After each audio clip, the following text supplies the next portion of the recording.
Bom dia ou boa tarde, queridos irmãos. Aqui é Jorge Campos. Quando lemos a história de Jó, vemos que ele teve grandes aflições. E Jó perguntou a Deus. Vejamos aqui em Jó, capítulo 7 de Jó, versículo 17. Jó, capítulo 7, versículo 17. E diz assim: que é o homem, para que tanto o estimes e ponhas nele o teu cuidado? O que é o homem? O que é que nós somos, irmãos?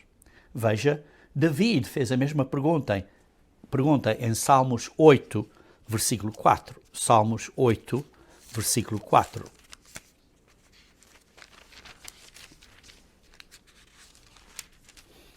Diz assim: que é o homem que dele te lembres, e o filho do homem que o visites.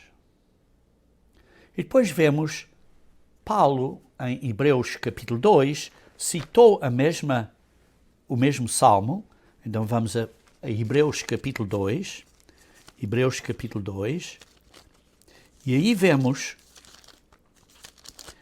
como Paulo respondeu a essa pergunta. Vejam então comigo, se faz favor, Hebreus capítulo 2, começando no versículo 6. Diz assim: que é o homem que dele te lembres, ou o filho do homem que o visites. Fizeste-o por um pouco tempo, menor que os anjos. De glória e de honra o coroaste, e o constituíste sobre as obras das tuas mãos. Todas as coisas sujeitaste debaixo dos seus pés. Ora, que irmãos, ainda não vemos isso tudo sujeitado dos pais do homem. Sim, do primeiro filho do homem, o unigênito, Jesus Cristo, sim, mas não debaixo de nós. Porque diz assim: agora, porém, não vemos todas as coisas a ele sujeitas, como se lê ao fim do versículo 8. E depois diz no versículo 10: porque convinha que aquele por cuja causa e por quem todas as coisas existem, conduzindo muitos filhos à glória, aperfeiçoasse por meio de sofrimentos o autor da salvação deles. Aqui está a resposta, que a intenção e o desejo de Deus é de conduzir muitos filhos à glória. Queridos irmãos, Deus tem um plano. Deus tem uma intenção. E essa intenção o motiva a completar esse golo, para que tenha muitos filhos na glória. Veja, por exemplo, aqui em Apocalipse, capítulo 13, versículo 8. Apocalipse 13, versículo 8. Está falando aqui acerca da besta, e depois diz que vão adorar a besta aqueles cujos nomes não foram escritos no livro da vida, na vida do Cordeiro, que foi morto desde a fundação do mundo. Jesus Cristo, o Cordeiro, foi morto desde a fundação do mundo. Isto claramente nos descreve aqui que este plano, este destino, este alvo, este golo de Deus é pré-determinado, é predestinado, é projetado antes da fundação do mundo. Ou foi projetado antes da fundação do mundo.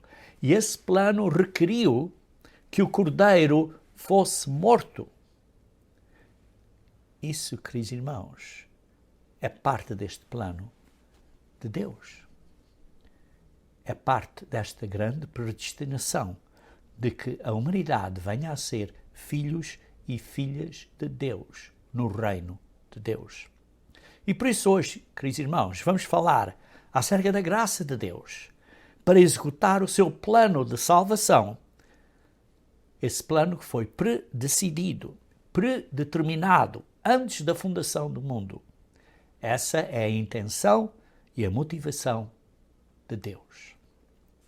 Então vejam comigo, se faz favor, em Efésios capítulo 1, versículo 5.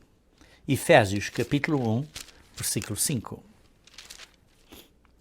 Diz assim: e nos predestinou para Ele, para a adoção de filhos, por meio de Jesus Cristo, segundo o beneplácito de sua vontade. Deus nos predestinou para Ele, para a adoção de filhos, para sermos postos como filhos. A palavra aqui, adoção, vem da palavra grega, na concordância, que é a palavra grega, concordância de Strongs, que é a palavra grega 5206, que quer dizer iatheisa,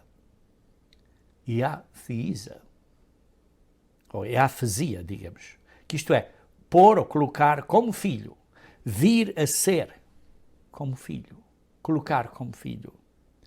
Como algumas pessoas podem dizer, talvez uma tradução melhor teria sido filiação, de sermos feitos filhos de Deus. Sim, realmente feitos filhos de Deus. Essa é a nossa predestinação. Essa é porque é que Deus quer que nós vivemos, porque é que nós nascemos. Estamos predestinados para sermos filhos e filhas de Deus no reino de Deus. Veja aqui no versículo 11. Nele digo, no qual fomos também feitos herdeiros, predestinados segundo o propósito daquele que faz todas as coisas conforme o conselho da sua vontade. Vamos ser herdeiros. Herdeiros de quê? Herdeiros do reino de Deus. Herdeiros de Deus, herdeiros do reino de Deus, co-herdeiros com Cristo. Fomos feitos herdeiros. Filhos que vamos herdar. E essa é o que está predestinado para nós, segundo o propósito daquele que fez todas as coisas conforme o conselho da sua vontade. Segundo o propósito de Deus, que fez tudo segundo o conselho, segundo o desejo da vontade do Pai. Queridos irmãos, a intenção de Deus é que toda a humanidade, todos os homens, e está claro, todas as mulheres, venham a chegar a ser filhos e filhas de Deus no reino de Deus, que venham a ter esta glória. E está claro, há um processo que começa através do nosso arrependimento. Vejam comigo em 2 Pedro, capítulo 3, 2 Pedro, capítulo 3, versículo 9. 2 Pedro, capítulo 3, versículo 9. Diz assim: não retarda o Senhor a sua promessa, como alguns a julgam demorada. Pelo contrário, Ele é longânimo para convosco. Isto é, Deus tem muita paciência. Sim, nós somos pecadores. Nós fazemos coisas erradas. Qual de nós é que não faz coisas erradas? E por isso, irmãos, precisamos ter muito cuidado e não passar julgamento a outras pessoas e dizer, olha, esta pessoa é assim, assado, cozido, frito, grelhado. Precisamos ter cuidado, porque Deus é longânimo para conosco. E diz assim, continuando a ler, é longânimo para convosco, não querendo que nenhum homem pereça. Deus não quer que nenhum de nós venha a ter a morte eterna. E por isso Deus quer que nós venhamos a ter a vida eterna. Senão, que todos cheguem ao arrependimento. Isto é, que todos se arrependam, se mudam desta maneira do que somos para sermos realmente seguidores de Cristo. Isso é o que Deus quer de nós. Isso é o que Deus quer de nós. A intenção de Deus, por isso, queridos irmãos, é que toda a humanidade, todos os homens e mulheres se arrependam para poderem ser salvos. Veja em Romanos capítulo 2, versículo 4. Romanos capítulo 2, versículo 4. Diz assim, ou desprezas a riqueza da bondade de Deus e a sua tolerância e a longanimidade Isto é, capaz de sofrer por muito tempo. Paciência. Ignorando que a vontade de Deus é que te conduz ao arrependimento. O desejo de Deus, é que a bondade de Deus te conduz ao arrependimento. Esta bondade de Deus, esta graça de Deus, de ser misericordioso, de tolerar, embora nós tenhamos feito coisas erradas. Queridos irmãos, devemos de ser misericordiosos. Como eu disse a uma pessoa no outro dia, eu prefiro errar do lado da misericórdia do que do outro lado. Porquê? Porque isso é o que nos ensina aqui Deus. Precisamos de ser como Ele é, isto é, a bondade, a tolerância, a longanimidade. Porquê? Porque se não desprezarmos esta riqueza da graça de Deus, isto é a graça de Deus para conosco. Uma grande graça que você e eu não merecemos. Nenhum de nós merece. E por isso nós temos que perdoar as outras pessoas. E por isso diz, a bondade de Deus é que te conduz ao arrependimento. E por isso nós, seguindo o exemplo de Jesus Cristo e de Deus, temos que ser bondosos e perdoar e misericordiosos para os outros, para isso os conduzir ao arrependimento. Queridos irmãos, aqui está um ponto importante. A graça de Deus é que nós nos arrependamos. A graça dele é a misericórdia, é a tolerância, é a longanimidade, a paciência. Mas isto é com uma intenção. É com uma intenção que Deus quer que nós nos arrependamos. Tem um propósito. Tem uma motivação para nós nos arrependermos. E qual é a motivação atrás disso? É para nós, quando nos arrependemos, possamos vir a ser filhos e filhas de Deus, no reino de Deus, na glória. Por isso é que o capitão da nossa salvação, que é Jesus Cristo, nos quer conduzir à glória. A ser filhos e filhas de Deus no reino de Deus. Ora, aqui está um ponto importante. Que é a nossa decisão se nos arrependemos ou não. É a sua decisão, é a minha decisão se nos arrependemos ou não. Deus nos vai dar espaço e tempo e misericórdia e graça e bondade para nos arrependermos. Mas é a nossa decisão se nos arrependemos ou não. Deus nos predestinou para sermos filhos e filhas dele. Mas a decisão é nossa se vamos seguir esse caminho através do arrependimento e seguir o caminho de Cristo, seguindo a Cristo. A decisão é nossa, se o vamos fazer ou não. Noutras palavras, sim, somos predestinados para sermos filhos de Deus. Mas sim, temos arbítrio livre-arbítrio de obedecer, de arrepender ou não. A decisão é nossa. A decisão é nossa. Queridos irmãos, como se lê em Deuteronômio 30, versículo 19, na Bíblia, na linguagem 2, diz assim: Neste dia chamo o céu e a terra como testemunhas contra vocês. Eu lhes dou a oportunidade de escolherem. Deus nos dá a oportunidade de escolher. Deus nos dá livre arbítrio. Não estamos predestinados a ser que vamos ser salvos ou não. Não estamos predestinados, olha que uns de nós vão morrer no lago da morte. Não! É a nossa escolha. É a nossa escolha. Sim, Deus quer que nós nos arrependamos porque Ele predestinou para nós, para estarmos no reino dEle, para sermos filhos e filhas dEle. Mas depende se nós escolhermos ou não. Por isso é que Ele diz, eu chamo o céu e a terra como testemunho contra vocês. E dizendo, eu vos dou a oportunidade de escolherem entre a vida e a morte. Nós é que temos a oportunidade de escolher, temos o arbítrio livre, o livre-arbítrio. Entre a benção e a maldição. Escolham a vida, diz Deus em Deuteronômio 30, versículo 19. Escolham a vida, para que vocês e os seus filhos, os seus descendentes, vivam muitos anos. Deus nos dá a oportunidade de livre-arbítrio. Mas a intenção dele é que todos nós nos arrependamos e que possamos vir a ser seus filhos e filhas na glória eterna. É para isso que estamos predestinados. Mas a nossa decisão não está predestinada. Vejam aqui em Romanos capítulo 8, versículo 28.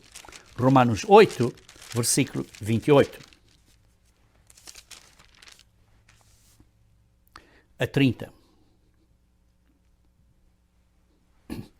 Diz assim: sabemos que todas as coisas cooperam para o bem daqueles que amam a Deus. Você de facto tem este desejo e intenção do coração de amar a Deus e fazer o que Deus diz a você? Ou você odeia Deus? Você não quer ouvir Deus? Eu conheço pessoas que, por exemplo, têm um livro de escola para as crianças lerem e, por exemplo, uma pessoa leu o livro, tirou da biblioteca para as crianças lerem e esta pessoa, quando abre o livro, está assim, e Deus fez isto. E a pessoa diz, fechou o livro e diz, não quero ler este livro porque está a falar de Deus. E depois abre outro livro e qualquer coisa assim começa ao início também a falar de Deus. Não quero ler este livro que está a falar de Deus. Porque é isto tudo acerca de Deus?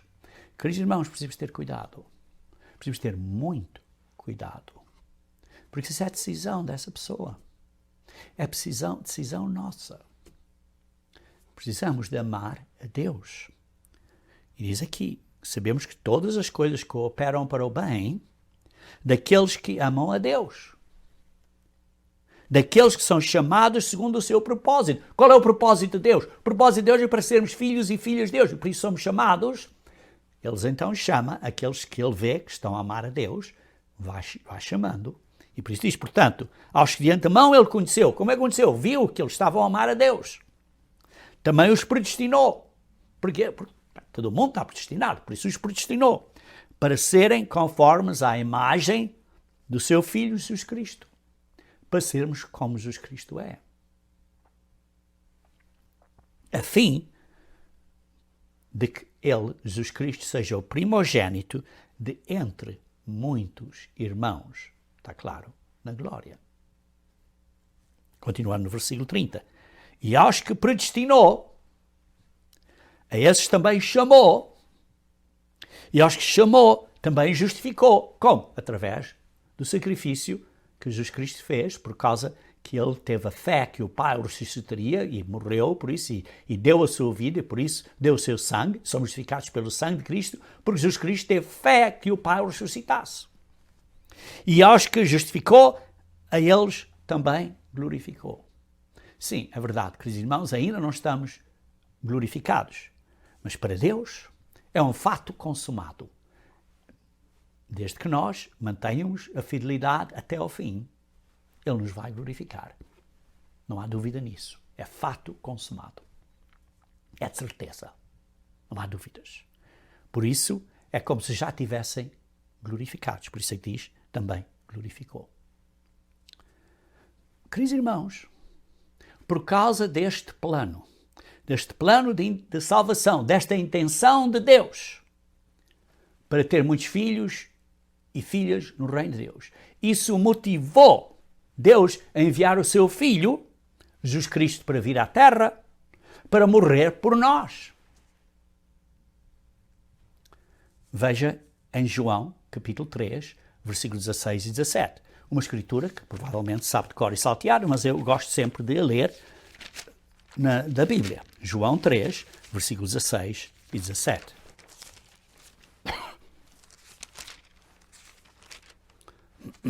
João 3, versículos 16 e 17. Porque Deus amou ao mundo,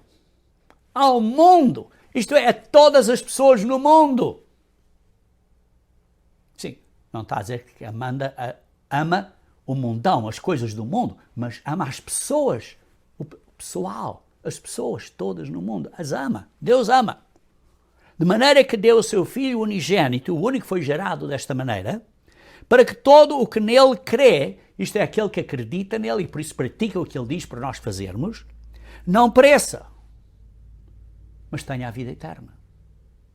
Sim, porque se não crermos e não fizermos o que Deus diz para nós fazermos, o que Jesus Cristo diz para nós fazermos, vamos perecer. Isto é, ter a morte eterna.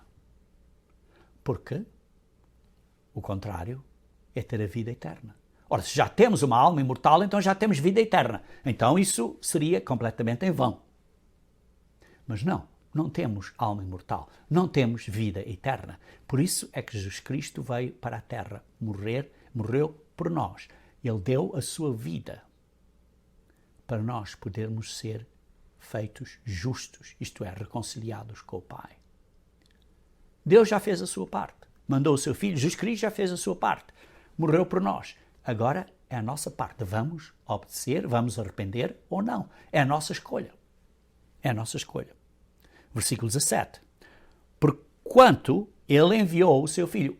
Vemos que a intenção é de ter mais filhos no reino de Deus. E por isso a motivação, o que motivou esta ação foi essa intenção e por isso enviou o seu Filho ao mundo.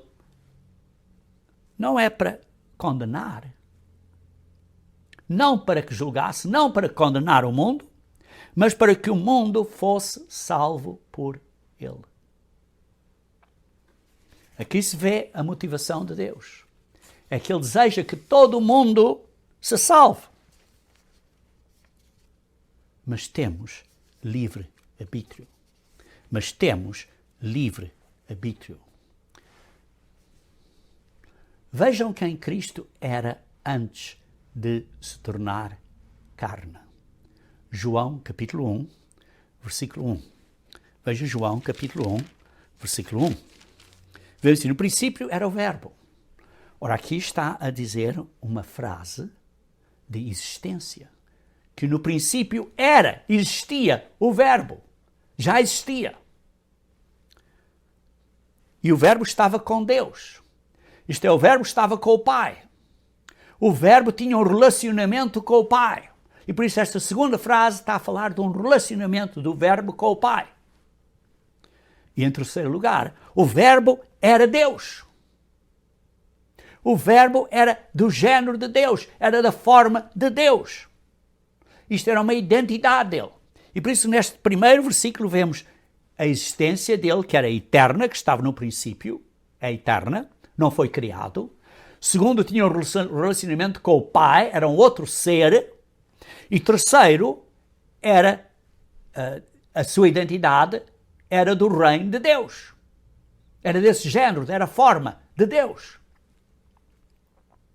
E como diz, para repetir, no versículo 2, ele estava no princípio com Deus, com o Pai, isto é, era eterno. Para sublinhar este ponto, era eterno. O verbo era eterno. Ora, vocês leem no versículo 14, diz, e o verbo se fez carne. Quer dizer, o verbo é Jesus Cristo. Continuando a ler no versículo 3, todas as coisas foram feitas por intermédio dele, do verbo. Tudo foi criado pelo intermédio do verbo. O verbo foi o criador. E sem ele, nada do que foi feito se fez. Por isso, em primeiro lugar, o verbo não é criado, porque como lemos no versículo 2, no princípio o verbo estava com Deus, não foi criado, mas foi o criador, e ele criou tudo. Criou tudo. Até os anjos, como lemos noutra secção da Bíblia. Criou tudo. Por isso, o verbo que se fez carne, que veio a ser Jesus Cristo, está aqui identificado como aquele que era da forma de Deus, que criou tudo. Vejam então em Filipenses capítulo 2. E Filipenses capítulo 2. Filipenses capítulo 2. Filipenses capítulo 2.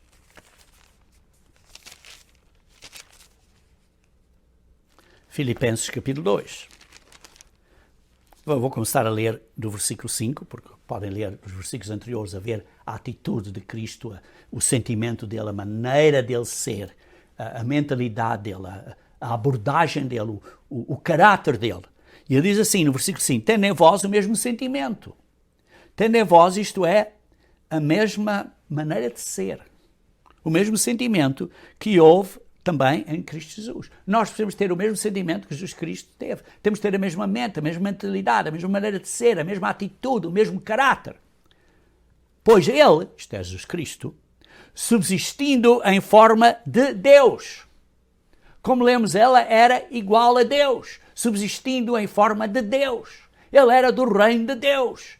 Ele era um ser, Deus, como o Pai era outro ser, Deus, do reino de Deus.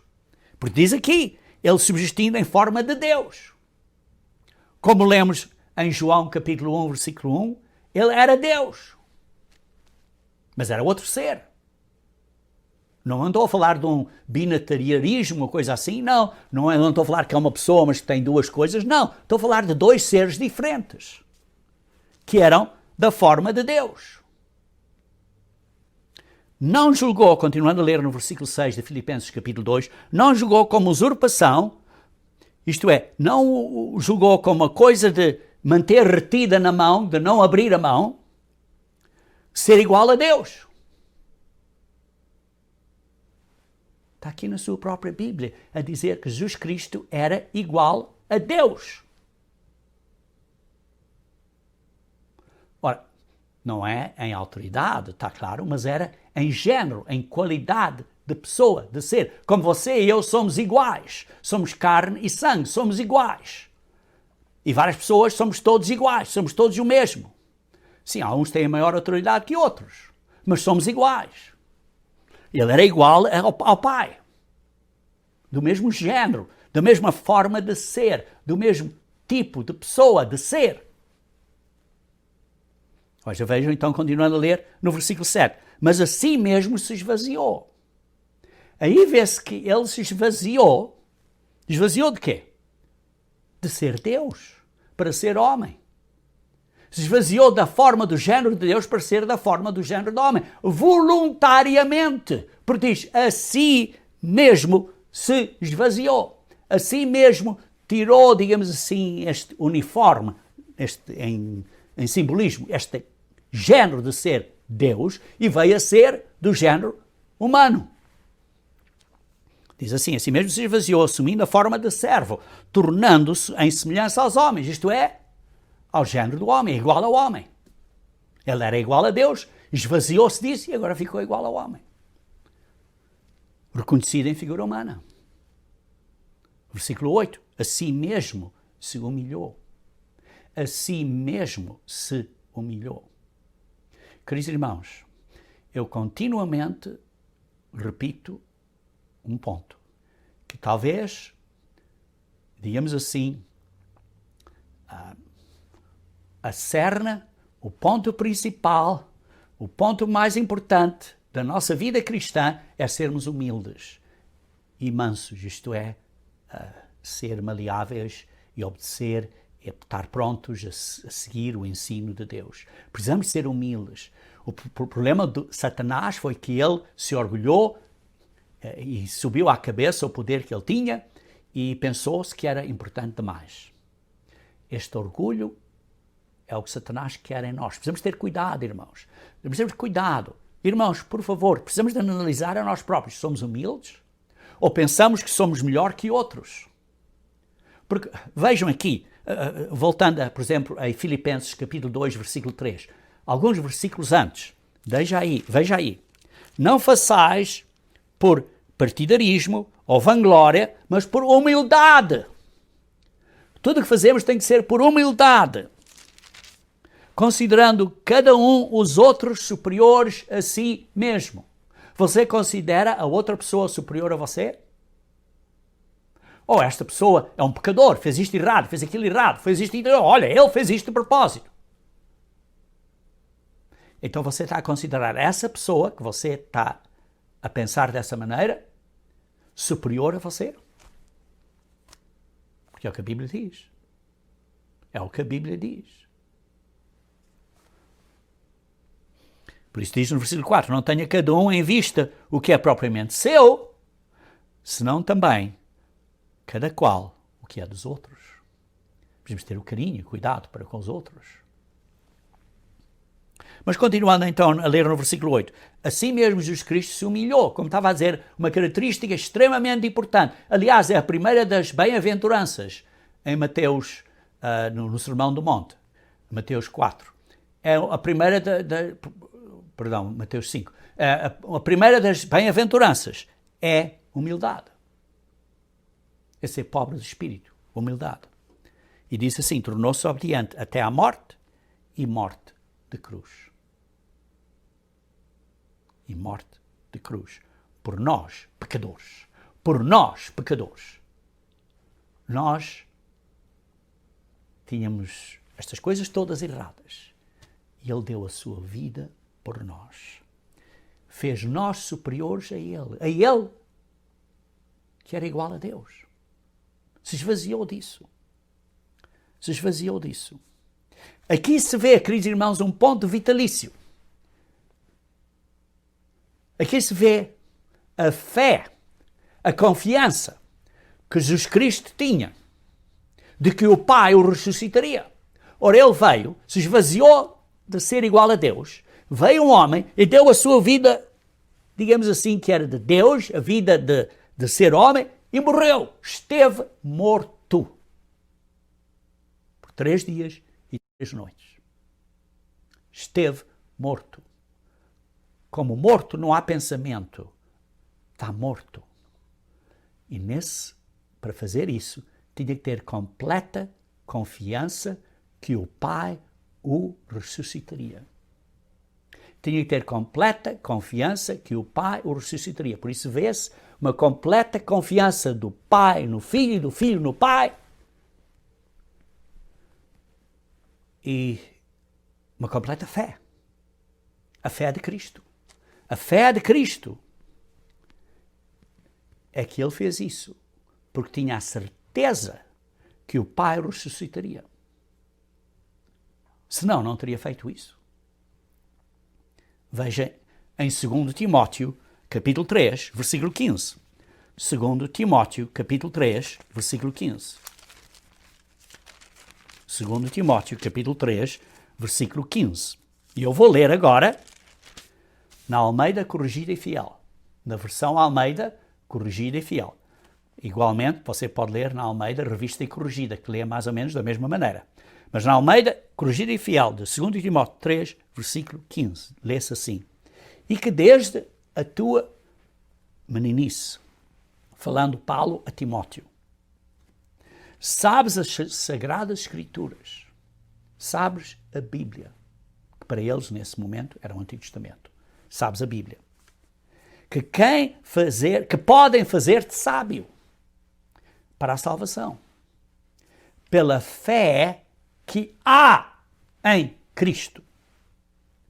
Pela fé que há em Cristo.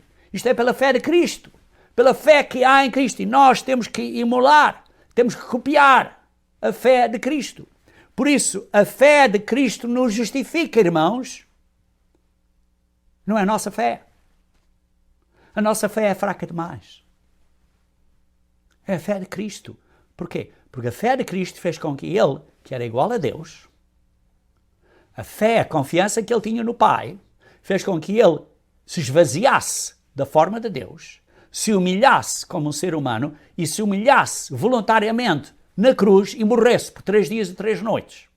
Porquê? Porque Ele tinha confiança, tinha fé. Esta era a fé de Cristo, era a confiança de Cristo, que o Pai o ressuscitaria. Por isso a fé de Cristo, isto é o sangue que Ele deu, por fazer isso, por morrer, o sangue dele é que nos justifica, somos justificados pelo sangue de Cristo. Mas Ele só deu o sangue de Cristo porque Ele teve confiança, teve fé que o Pai o ressuscitaria. Vamos ler aqui em Gálatas capítulo 3, versículo 22. Gálatas capítulo 3, versículo 22. Diz assim, mas a Escritura encerrou tudo sob o pecado, para que mediante a fé, devia ser traduzido, de Cristo, fosse a promessa concedida a todos que creem. mediante a fé de Cristo. É por causa da fé de Cristo que esta promessa é dada a nós, porque ele teve fé de fazer o que ele fez. Se vocês lerem, por exemplo, no King James Version, que isto é a tradução inglesa do rei James, do antigo rei James, não é do novo rei James, mas do antigo rei James, diz the faith of Christ. Se você for ler, por exemplo, na Bíblia Almeida original de 1819, façam uma busca. Sim, então você não consegue comprar, mas se for à internet vai encontrar. Almeida original de 1819. Diz aí, a fé de Cristo. A tradução de palavra por palavra, na maioria dos manuscritos gregos, desta proposição, a tradução correta é de. Mas as versões em português decidiram seguir a expressão idiomática em Cristo. Mas no original grego está de. Se fizermos a tradução de letra ou de palavra a palavra, está de. Por isso diz assim, somos justificados mediante a fé de Cristo. Meus irmãos, repetindo isto é porque Jesus Cristo nunca duvidou do Pai. Está claro, nunca duvidou do Pai. Ele deu a sua vida, não só a sua vida física, mas deu a sua vida eterna de ser igual a Deus, esvaziando-se. Queridos irmãos, isto é um grande ato de fé da parte de Cristo, que faz possível para nós sermos justificados pela graça, pela bondade, pela misericórdia do Pai e do Filho. E por isso o seu sangue, o sangue de Cristo, é precioso, porque não é um sangue só de um homem, é o sangue daquele que era igual, era da forma a Deus. Vejam 1 Pedro, capítulo 1. 1 Pedro, capítulo 1, versículo 18 a 20. Sabendo que não foi mediante coisas corruptíveis como prata ou ouro que fostes resgatados, nós não fomos resgatados por causa de euros, ou dólares, ou reais, ou kwanzas, ou seja, que for a moeda, mas fostes resgatados do vosso fútil procedimento que os vossos pais vos legaram, mas pelo precioso sangue de Cristo. Somos resgatados, somos comprados de volta pelo precioso sangue de Cristo. Sangue como de cordeiro, sem defeito e sem mácula, o sangue de Cristo. Conhecido com efeito antes da fundação do mundo. Isto tinha sido planejado antes da fundação do mundo. Quando o Pai e o Filho conversaram e decidiram fazer este plano de trazer muitos filhos à glória, decidiram já nesse momento, antes da criação do mundo, antes da criação dos anjos, antes da criação do universo, antes do Adão e a Eva, decidiram muito antes disso que Jesus Cristo tinha que vir para a terra e morrer como um cordeiro por nós. Porém, agora só foi manifestado a este período, ao fim dos tempos. Queridos irmãos, por isso é que lemos, precisamos ter este sentimento que houve em Cristo. Queridos irmãos, esta é a intenção de Jesus Cristo, do Pai, de trazer muitos filhos à glória e de que necessitava de haver a morte, ou o sofrimento e a morte e a ressurreição de Jesus Cristo. Jesus Cristo começou a explicar isto aos apóstolos um ano antes dele morrer. Veja, por exemplo, aqui em Mateus, capítulo 16. Mateus, capítulo 16. Mateus, capítulo 16, versículo 15. Nesse momento, pôr isto no contexto da conversa, como chegámos a esse ponto, no Mateus 16, versículo 15, diz assim: mas vós, continuou Jesus Cristo, quem é que vocês dizem que eu sou? Então Simão Pedro disse: tu és o Cristo, isto é, tu és o Messias, Filho de Deus vivo. Então eles começaram a entender que de facto Cristo era o Messias, era Cristo, Então Jesus afirmou: bem-aventurado és, Simão Bar-Jonas, porque não foi carne e sangue que te revelou isto, mas o meu Pai, que está nos céus. Deus está a abrir a tua mente, está a abrir e está a mostrar-te isto. Também agora eu digo, tu és Pedro, e sobre esta pedra edificarei a minha igreja. Tu és Pedro, que significa uma pedrinha. Mas sobre esta pedra, que é uma rocha, que é Jesus Cristo, sobre Jesus Cristo vou edificar a minha igreja. E as portas do inferno não prevalecerão contra a igreja. Quer dizer, sim, eu vou morrer, como vai explicar mais aqui um bocadinho mais a pouco, adiante, eu vou morrer, mas a igreja nunca será destruída. Isto é, digamos assim, um grito de guerra, um grito de vitória. A igreja não será destruída. Dar-te-ei as chaves do reino dos céus. A chave abre. Não é para modificar a lei, é para abrir portas. E o que ligares na terra será ligado nos céus. Para abrir portas, para poder fazer coisas, para ser abençoado, fazer coisas, para fazer a obra de Deus. E o que desligares na terra, então será desligado nos céus. Por isso vocês decidem fazer a obra desta maneira, ou se decidem fazer aquela obra daquela maneira, então Deus abençoará desta maneira ou daquela maneira. O que vocês decidirem ou ligarem na terra será assim nos céus. Deus abençoará. Não está a falar de mudar a lei. E depois disse, olha, não digam às outras pessoas que eu sou Cristo, mas desde esse tempo, versículo 21, desde esse tempo, começou Jesus a mostrar a seus discípulos que era necessário ir ou seguir para Jerusalém e sofrer muitas coisas dos anciãos, dos principais sacerdotes e dos escribas, sofrer e ser morto e ser ressuscitado no terceiro dia.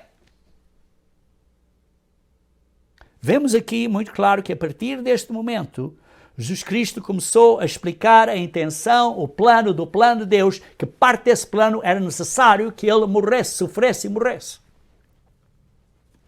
E depois vemos que Pedro disse, não pode ser assim, não pode ser assim.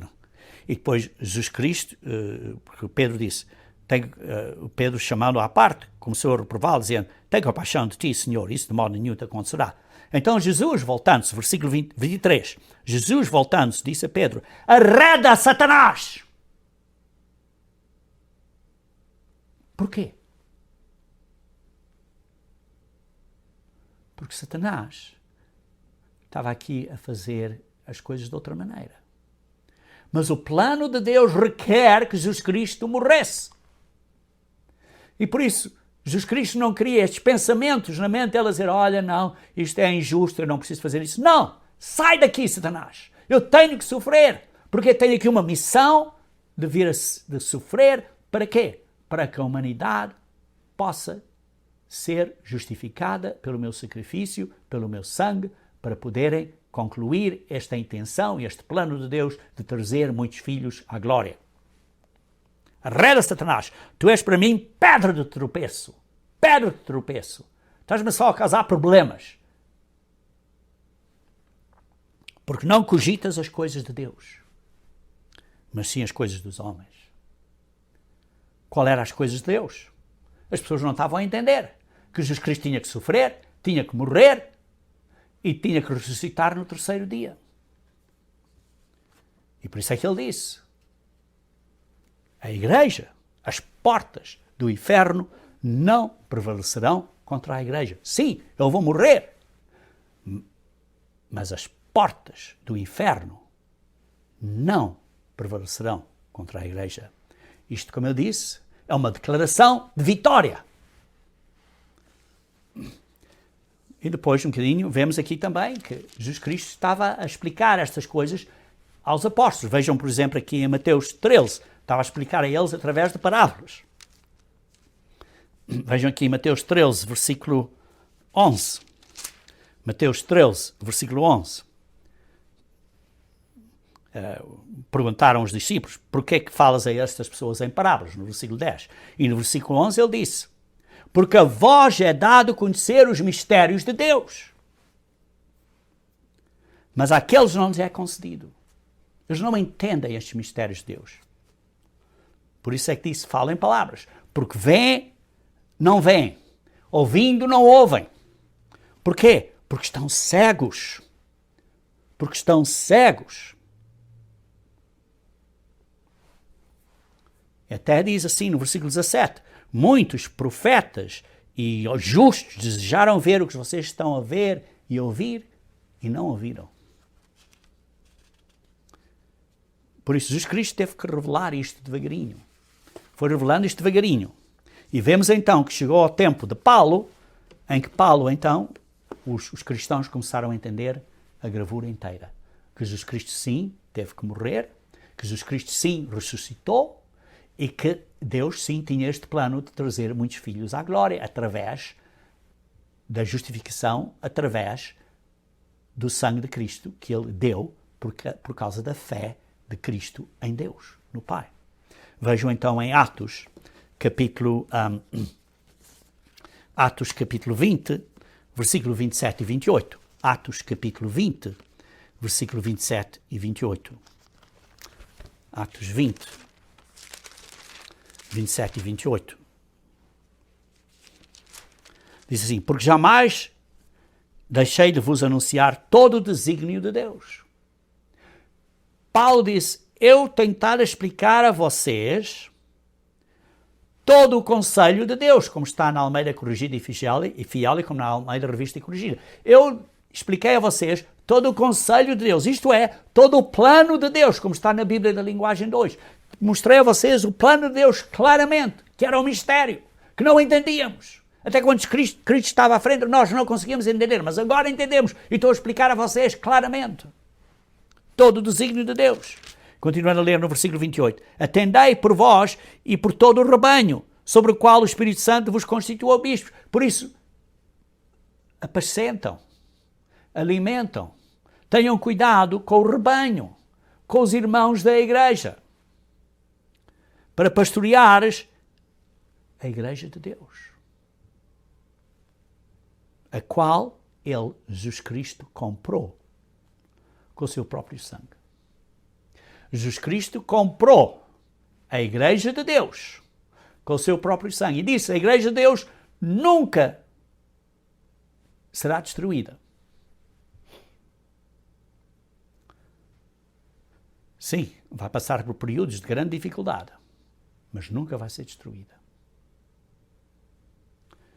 Mas ele comprou a igreja de Deus com o seu próprio sangue. Ora, está claro, ele comprou todo o mundo com o seu próprio sangue, mas neste momento, nesta frase inicial, é a igreja de Deus. Por isso, não é só um sangue qualquer, é o precioso sangue do Criador. Não é o sangue de qualquer homem. Continuando a ler no versículo 29. Eu sei que depois da minha partida, entre vós penetrarão lobos vorazes que não pouparão o rebanho, e que dentre vós mesmos se levantarão homens falando coisas perversas para arrastar os discípulos atrás deles. Aqui Paulo está a dar um aviso, uma caução. Dizer, estas pessoas vão usar o nome de Jesus Cristo, como lemos, por exemplo, em Mateus 24. Vão usar o nome de Jesus Cristo. Vão usar este poder de Deus, este poder de Cristo, mas vão usar isto para o negócio deles. Para eles terem mais dinheiro, ou para eles terem pessoas a seguir a eles. Por isso é que, por exemplo, Jesus Cristo, em João 21, disse a Pedro, apacenta as ovelhas, as minhas ovelhas. Pastoreai as minhas ovelhas. Não são as ovelhas nossas, são as ovelhas de Jesus Cristo, que ele comprou com o seu sangue. E por isso, quando estas pessoas estão a usar o nome de Jesus Cristo para os arrastar, como diz aqui, para os arrastar atrás deles, discípulos atrás deles, para o seu próprio ganho, para o seu próprio lucro, para o seu próprio dinheiro. Deus não vê isso com bons olhos. Deus não aprecia isso. E por isso as pessoas precisam ter muito cuidado, porque Deus não aprecia isso. Jesus Cristo sacrificou-se e deu a sua vida com uma motivação pura. Essas pessoas que estão a usar o Evangelho de Jesus Cristo e a perturbar o Evangelho têm uma motivação errada. Cuidado. Por isso é que diz no versículo 32, agora, pois, encomendo-vos ao Senhor e à palavra da sua graça. Queridos irmãos, isto é uma graça de Deus, de nos dar esta benção, esta misericórdia, esta justificação através da fé de Cristo e que Ele deu, por causa disso, o seu sangue, precioso sangue. Isto é a graça de Deus para conosco, que tem poder para nos edificar, para nós crescermos e dar herança entre todos os que são santificados.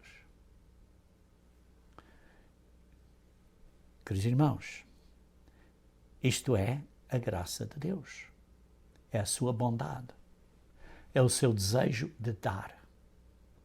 Vejam 1 Pedro capítulo 1. 1 Pedro capítulo 1, versículo 1. Pedro, apóstolo de Jesus Cristo. Apóstolo quer dizer aquele que foi enviado por Jesus Cristo, por Deus. Foi enviado. Você não se pode enviar a si próprio. Tem que ser Jesus Cristo. Tem que ser um servo de Jesus Cristo a servir as instruções dele. Não se pode auto-pôr numa posição de liderança. Não pode. Pedro, apóstolo de Jesus Cristo, aos eleitos. Aos eleitos. Pedro está a escrever aqui aos eleitos, àqueles que foram escolhidos, não só chamados, mas escolhidos, eleitos. Eleitos pelo Pai. Eleitos pelo Pai. Que são forasteiros da dispersão no Ponto, a Galácia, Capadócia, Ásia e Bitínia, eleitos segundo a presciência de Deus Pai. Somos eleitos segundo a inteligência, o conhecimento, a visão do Pai. Do melhor entendimento, da melhor maneira que Ele vê, pela decisão dele. É o Pai que nos chama. Ninguém pode vir a Cristo, ninguém pode vir a mim, disse Cristo, João 6,44, a não ser que o Pai o chame. Por isso, irmãos, somos selecionados, somos eleitos, somos escolhidos pela sabedoria, pela presciência do Pai. Para quê? Para que, segundo essa presciência, em santificação do Espírito e para a obediência.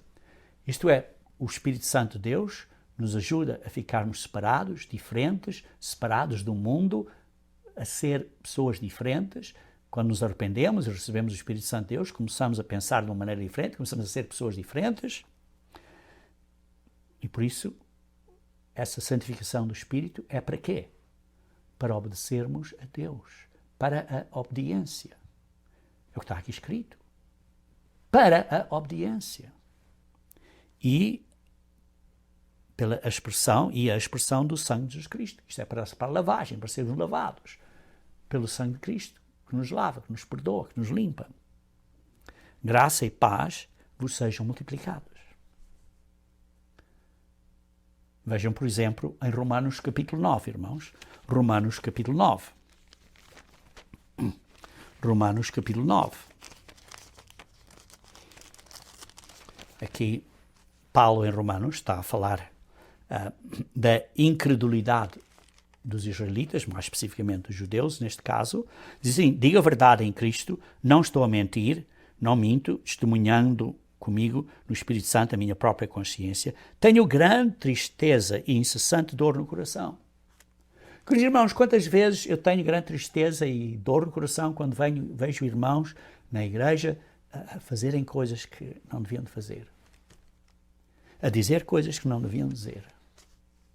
Isso me dá grande tristeza e dor no coração, porque eu mesmo desejaria ser anátema, separado de Cristo, por amor de meus irmãos, meus compatriotas, segundo a carne, são israelitas, sim, por a descendência, são israelitas. Pela descendência física, são israelitas.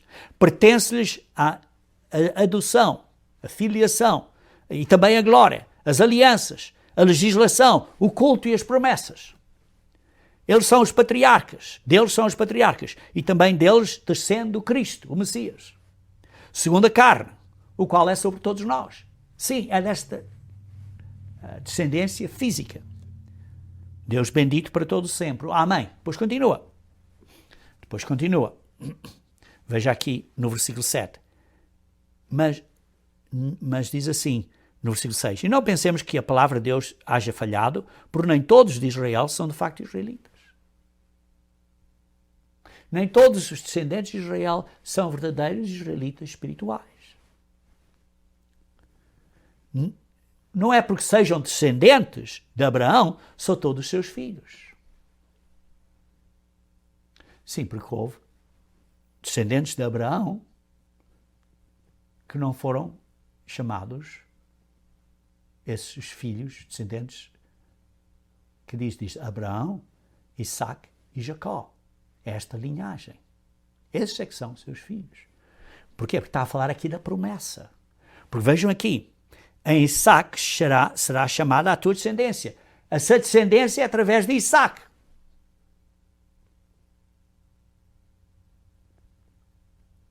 Vê? A descendência é através de Isaac, não é através de Ismael. E por isso, não é só puramente uma descendência física, mas é uma descendência de promessa, de graça. Sim, estes filhos de Deus não são propriamente os da carne, mas devem ser considerados como descendência os filhos da promessa. Porque Isaac foi prometido. Vocês leem aqui.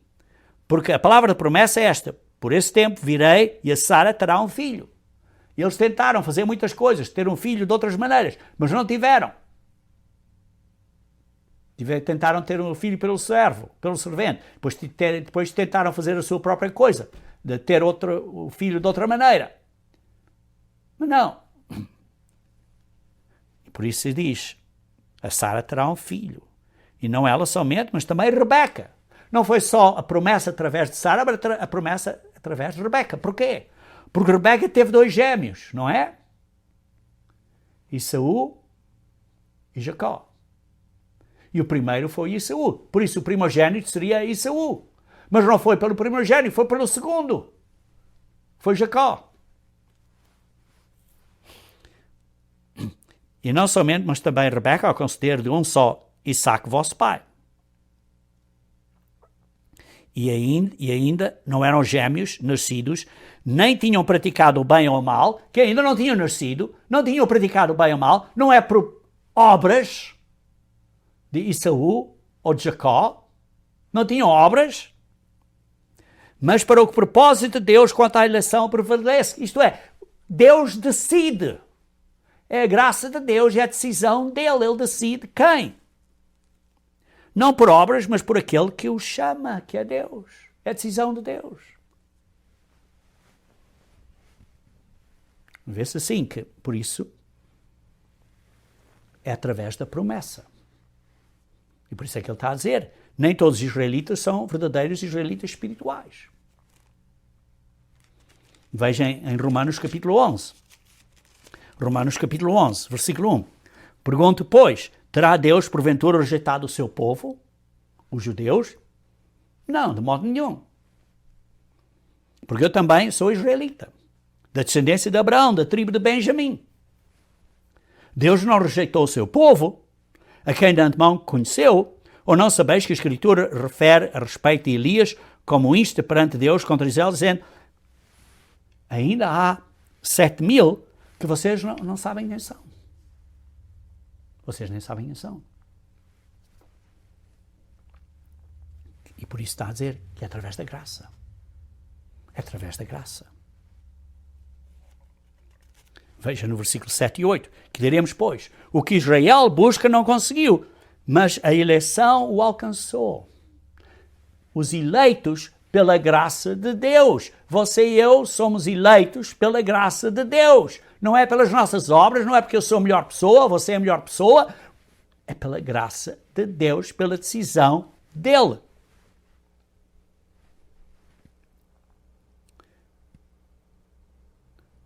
Mas a eleição o alcançou e os demais foram endurecidos. Quer dizer, a mente deles foi feita cega. Como diz, Deus lhes deu espírito de entorpecimento, olhos para não ver, ouvidos para não ouvir, até o dia de hoje, como lemos em Mateus 13, há pouco. Queridos irmãos, nós estamos aqui na Igreja de Deus pela graça de Deus. Por causa da intenção e do plano de Deus e da motivação que Ele tem para fazer desta maneira. Então vamos concluir lendo Efésios capítulo 1, que começamos em Efésios capítulo 1, ao início deste sermão. Vamos concluir com Efésios capítulo 1, começando a ler do versículo 3. Bendito o Deus e Pai de nosso Senhor Jesus Cristo, que nos tem abençoado com toda a sorte de benção espiritual em regiões celestiais em Cristo. Quer dizer, nós, graças a Deus, nós temos um relacionamento com o Pai. Quando oramos, temos acesso ao trono de Deus, como se vê em Hebreus capítulo 10. Assim como nos escolheu nele antes da fundação do mundo. O plano de Deus necessitou que ele escolheria umas primícias. E ele nos escolheu. E ele nos pôs como parte dessas primícias. De graça. De graça. Até pode ter sido antes de você ter nascido fisicamente. Talvez você ainda estivesse no ventre da sua mãe. Depois diz no versículo 5, nos predestinou para ele, para vir a ser opostos filhos, como lemos anteriormente, por meio de Jesus Cristo, segundo o bom prazer, o beneplácito de sua vontade, segundo a graça de Deus, segundo o desejo de Deus. Ele nos predestinou, por isso, de acordo com a sua vontade, de acordo com a sua graça, de acordo com o seu plano. Para louvor da glória de sua graça, ele nos concedeu gratuitamente no amado. Ele nos deu esta chamada gratuitamente, de graça, pela sua graça, através de Jesus Cristo, no qual temos redenção. Sim, temos redenção. Fomos comprados pelo sangue de Cristo. Temos redenção pelo sangue de Cristo. A remissão dos pecados, segundo a riqueza da sua graça. A riqueza da graça de Deus. Não é as nossas obras. Que Deus derramou abundantemente sobre nós em toda a sabedoria e prudência, desvendando-nos o mistério da sua vontade. Nós entendemos este mistério do plano de Deus por causa da graça de Deus, que Ele está a abrir a nossa mente e o nosso entendimento. As outras pessoas não encaixam isto. Isto é segundo o beneplácito que propusera em Cristo. Ele decidiu isto, em Cristo. De fazer convergir nele, na dispensão da plenitude dos tempos, todas as coisas, tantas as do céu como a da terra, nele digo, no qual fomos também feitos herança, predestinados, segundo o propósito daquele que faz todas as coisas conforme o conselho da sua vontade, a fim de sermos para louvor da sua glória. Nós, os que de antemão, esperamos em Cristo. Meus irmãos, isto é de graça, pela bondade, pela misericórdia, pelo carinho, pela longanimidade, pela gentileza. Queridos irmãos, quanto mais nós temos que ser para outros, a mesma coisa. Como eu desejo que vocês entendem.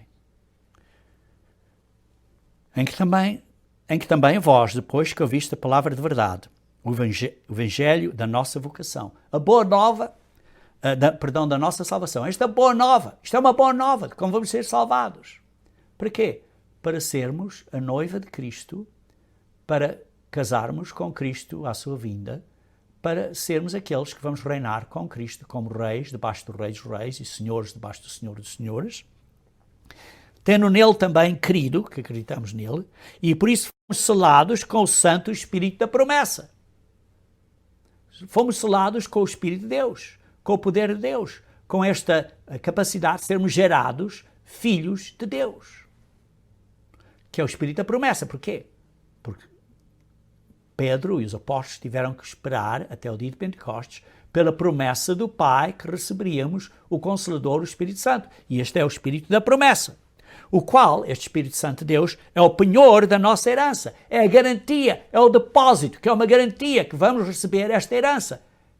Quando você vai comprar uma casa ou uma coisa cara, você põe um sinal, põe um depósito, põe um penhor. Deus pôs o penhor em nós, que é o Espírito Santo de Deus. É garantia que Deus vai fazer a sua parte. Deus não falha, Deus não mente, Ele é fiel. Mas o ponto é, nós vamos ser fiéis até o fim? Ou vamos desperdiçar esta oportunidade? Queridos irmãos, sim, estamos predestinados para sermos filhos e filhas de Deus com a glória dessa família. Mas temos livre arbítrio. A decisão é nossa. A decisão é nossa para termos a glória de Deus. Espero, irmãos, que vejam bem claramente.